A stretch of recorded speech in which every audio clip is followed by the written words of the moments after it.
I think it's time to have this talk, yo. Aquaman versus Iceman.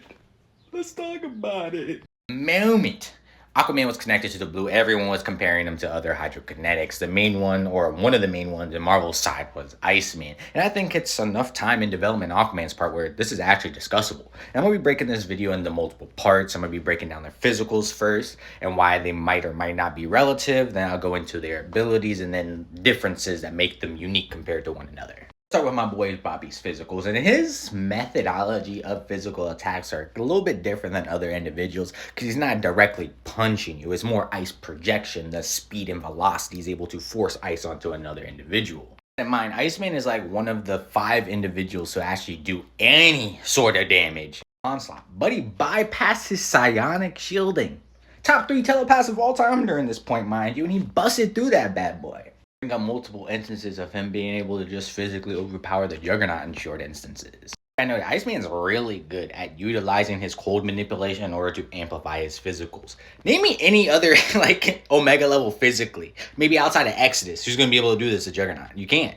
On and on about the multiple interactions of different Hulk-based entities that Iceman is able to either freeze outright or physically tango with in one way or another. I don't want to drag this whole video out because I do have to touch on Aquaman here. He's able to tango a cosmic abstracts, throw the Juggernaut around on like 8 different occasions, freeze characters like the Hulk. He's definitely sitting on like the bottom end of relativity when it comes to high tiers physically. Let's go over to Arthur and talk about his physicals. Sure, we all know because this has been such a heated thing that prior to the blue, Aquaman's main sense of relativity when it came to physicals was Wonder Woman. Whether it be a Flashpoint like the 2018 Justice League series, they have constantly been shown to tango back and forth in one way or another. And I don't care if you think Diana's stronger than Arthur or Arthur's stronger than Diana. That's not my point here. In this same era, Aquaman's consistently been able to tango with other gods in Diana's caliber, like Hercules.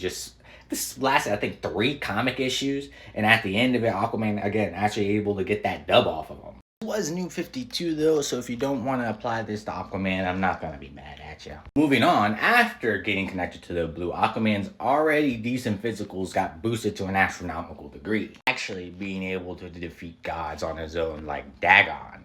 Actually being sub-relative to Superman, who just broke out the lasso on Truth and was moving so fast, Diana could not save Batman, or did not save Batman here. But Arthur jumped in out of nowhere and was able to. He ends up doing this. No, I'm not trying to put him 100% on Superman's level. But this is, again, very similar to Iceman, showing that he is on that, like, sub-level when it comes to high tiers. When it comes to physicals, I believe they sit around the same category, honestly, with Iceman having a little bit more consistency in this department, because a lot of Aquaman stories, a lot of older Aquaman solos have been self-isolated to some degree. Let's actually talk about what everyone's probably here for, which is the moisture versus moisture manipulation of the two. If you know anime and have been around the like community for a long time, this is practically like Gara versus a crocodile argument that's been going on for like half a decade. Let's start with Aquaman, it's just easy to break down. Most of the stuff came out in like the last 2 years. Boom. Aquaman is connected to a primordial force of life across the entire DC universe, and this is known as the blue. It is a progenitor force to other energies like the green, the red, and practically anything that life is originated from. Aquaman, he knows the feeling is like having an infinite number of oceans within him. When it comes to the utilization of said water manipulation, there isn't a source of moisture that he is not able to manipulate. Blood, pulling it out of natural sources found practically anywhere like wood. Thanks to his most recent issue that dropped yesterday, now know that he's not only a cryokinetic now, but he's able to manipulate water in its totality down to its molecular levels. It goes deeper than that. Aquaman has planetary ranges, is able to feel and sense any form of water across the entirety of Earth. He was able to pull and manipulate entire reservoirs of waters across continents. Able to utilize so much of it, he was able to catch someone who's able to fly, yo. Think about how much water it takes to get into the, like, where the clouds are. Think about that. That's wild. We know to some degree Aquaman is water itself. Being one with the blue means that even if he were to perish in one way or another, he will go into the blue in order to resuscitate himself. As noted, I think twice now, he's connected to it on a universal scale. He can feel water across the entire universe. I do want to clarify, just because he's connected to water across the entire universe doesn't mean he can make or manipulate all water across the universe. That's not hasn't happened yet. In other words, Aquaman is conceptual water, conceptual life force, is able to manipulate it in any forms. Like I noted, down to its molecular structures, down to its hydrogen bonds. Connected to it and is able to manipulate it almost on a planetary range and is able to feel it across an entire expansive universe. And thanks to this scene, if he jumps in any major body of water, he can practically transport himself or other individuals anywhere across the cosmos. You could contest this more to like the blue in DC, make it more cosmological than like just water, but to each their own. Let's jump over to Bobby Boy.